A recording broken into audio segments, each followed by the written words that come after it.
সালাম, আসসালামু আলাইকুম। দুঃখ ভারাক্রান্ত মন নিয়ে আমরা আজকে এখানে হাজির হয়েছি। তিতুমির সরকারি তিতুমির কলেজ ছাত্রদল কর্তৃক আয়োজিত ছাত্রদল নেতা পারভেজ হত্যা মামলার বিচারে আমরা আজকে এখানে উপস্থিত হয়েছি।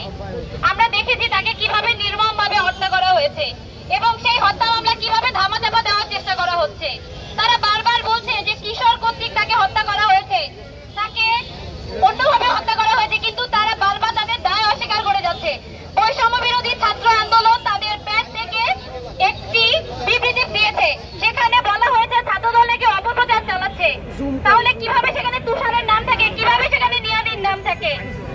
আমরা দেখেছি যে সামান্য পান থেকে চুন খসলেই তারা মশাল মিছিল নিয়ে হাজির হয়, কিন্তু পারভেজ হত্যার 48 ঘন্টা পেরিয়ে গেলেও তারা এখন পর্যন্ত কোনো প্রতিবাদ মিছিল বের করে নাই। শুধুমাত্র কি পারভেজ ছাত্রদলের বলেই তার প্রতি এরকম অবিচার? আমরা দেখেছি পারভেজের ভাইয়ের আহাজারি, আমরা দেখেছি পারভেজের পরিবারের আহাজারি, তার পরিবার কতটা সভ্য হলে কিভাবে মুখ দিবে তার ভাইয়ের কান্না আমরা দেখেছি।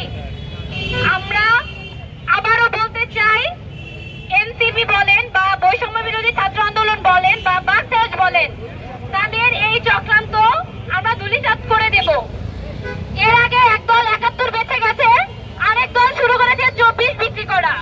আমরা বৈষম্য বিরোধী সক্রিয় কর্মী ছিলাম, বৈষম্য বিরোধী সামনে সারে আন্দোলন করেছি। আমরা যখন রেলগেটে আন্দোলন করেছি বৈষম্য বিরোধীর, আমি তিতুমিরে যেসব মেয়েদের নাম দেওয়া হয়েছে আমি তাদের কাউকে পাইনি। আজকে তারা বলে যে তারা বৈষম্য বিরোধী।